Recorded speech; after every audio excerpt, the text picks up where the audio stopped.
Okay, here I'm going to touch on a subject that I think is very, very important to every retoucher.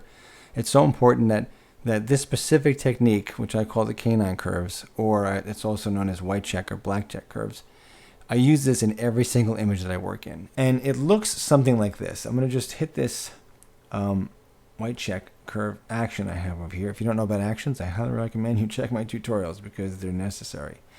Now what we see here is the same image, only it's kind of like a weird solarized inverted version. And what it allows us to see is something that we can see with our naked eye. So let's hide it. This is a very high key, low key image, very high contrast with very bright whites and dark blacks. The way our eyes work, it's very difficult, especially with a backlit environment like we're looking at here as an LED display, to see high amounts of detail in the whitest of whites and the darkest of blacks. So we kind of have to count on the software to help us do that. And early on in my career, as in most other people's careers, they make mistakes where they just don't see things that are happening. So I want to show you something. I have this little folder called Oops here. And if you look at it, nothing really changed in the image. I can zoom around a little bit and move around. Let me hide the palettes. Cruise around here. Nothing's really jumping out at me. I don't know if it's jumping out at you, but it looks pretty good. And when you're rushing to do a job, especially a catalog that has 100 images in it, you're kind of trying to cut some corners and move your way around as fast as possible. So I don't see anything here, but when I put my white check curve on, what do I see? Boom! I see text. It says, "Can you see me?" It says, "Can you see me down here?" There's also this big box of color over here. Now, keep in mind, you're saying, "Oh, that'll never print." You bet your butt that'll print, and it's happened to me, and it was embarrassing. I was working on a campaign, and an image very similar to this, very high key, high contrast, and the client was proofing in-house. We weren't proofing, so I didn't have to run proofs, and I soft proofed using the monitor, and the notes came back saying, "What is this? What is this?" And very messy. There was these blue casts on it that I didn't recognize, or that I didn't see from either a mask that I had made quickly or a move that I had made where I may have not checked the mask. And it was early on in my career, and it was embarrassing, and I learned my lesson the hard way, and I'm trying to keep you guys from doing the same. So this should help. The canine curves, in this case, though, the white check curve. So it enables us to see certain things. So now we can hide this. We don't need to look at that. We're looking at the image as it was. And this is the final retouched image that you're looking at right here. The color correction essentially was done. The skin was done. The body was molded and what have you. It's pretty much ready to go. I'm ready to send this to the client. But I just checked, and I see there's a problem. I see that there's a slight color cast over here in the corner, and the blacks aren't black. Now, the client wants a black bathing suit, or whatever this is, negligee. And it's not officially black. There's obviously color in here. Now, this is neutral, because it looks neutral, and you can tell by the LAB numbers over here from our info palette tutorial that the A and the B are 0, 0 respectively, just about, even though there's a slight amount of color. Over here, there's a great deal of yellow. Problem. So how do we do that? Well, here's the other benefit of using the white check and black check, and it's color correcting your image. And what I do here is I say, okay, what color is this? My info palette, I put my cursor on it and float it around and kind of see what color it is. It looks like it's blue, a predominance of blue or cyan that's in this specific area for my color numbers. So I'm going to put the white check curve on. I'm going to use saturation. Come over the dialog box over here, go to my cyans and try the cyans first and desaturate the cyan. Whoa, look at that. Bam. Look at that. It's affected. Nothing else is changing in this image other than the blacks and the bathing suit. Gone. Now, if I put the white check curve off, you're really not seeing a huge difference. It's very, very subtle. You really have to be focusing, and sometimes when you're in a hurry, you can't do that. So enter white check curve. Now we're also seeing that the background has a little bit of a yellow cast here. Now it doesn't look like much here, but this may print really muddy, especially on commercial paper that's already kind of yellow. So we need to get rid of that.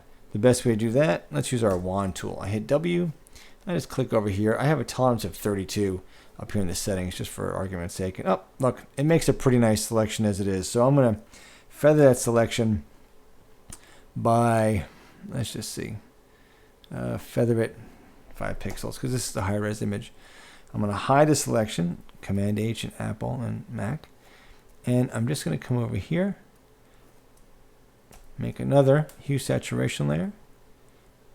It's got a mask on it already. You see, this is my selection. Not too bad. I'm going to go to yellows because I know it's yellow. Desaturate. Oh, come on. desaturate, bam, gone. I just color corrected this image. I could probably do the same down here because it looks like there's a little bit of color floating down here too. Let's paint in this one. Let's see what we get. Yep, same thing. A yellowish cast. Now, like I said, I can't see this with my naked eye, especially yellow, because yellow is a very, it's a weak color. It's hard for us to see detail in it.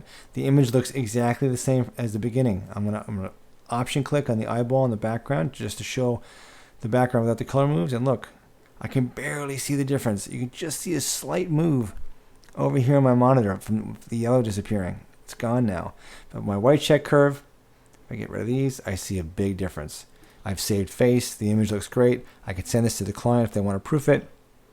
I'm confident knowing that all is well. So that being the case, let me just quickly show you how to make the white check curve. We make a new curve. Where are they? There we go. And we go to the dialog box over here. Normally, in my workflow, this is set to the anchor points. But for this particular technique, we need to set this to pencil because we need to make absolute straight lines. So holding the shift key down and starting in the bottom or the top for that matter, it makes no difference. Either one works fine. Let's start on the top for now. We click once in the top and then start moving our way down to the vertical lines, vertical grid lines. Every other line, you're holding the shift key down and just clicking and creating a straight line, which is creating these canine-like design right to the very top, and she's done. And there's our canine curve. We hide these things and we see the color problems. Put them back on. The color problems are gone. Here's our canine curve. Life is good. Problem averted. Now, before I forget, now that we have this canine curve already made, we can do one of two things. I prefer the latter, but the first thing is going to be to take this curve, name it canine curve or something that you're familiar with, and go over to this dialog box, this pull down menu, and choose the Save Curves preset. And that will allow you to navigate to where you want to save the preset so that if you want to use it later on, for instance, we can come into the Load Curve preset, navigate to where we saved it, pull it into every single file. But as I said a second ago, the latter option would be to create an action. Simply, as you must know, is to create an action, hit the record button, make a new curve, set up the canines, and what have you. This way, when you're working on an image, you just hit your action like I do. I have my white check and my black check curves already set up as actions, and it's a big time saver, especially since you saw how slightly tedious it is to create these curves. So need to do that without a doubt. These curves that I'm using here that I showed you in this tutorial are essential if you want to be a professional retoucher.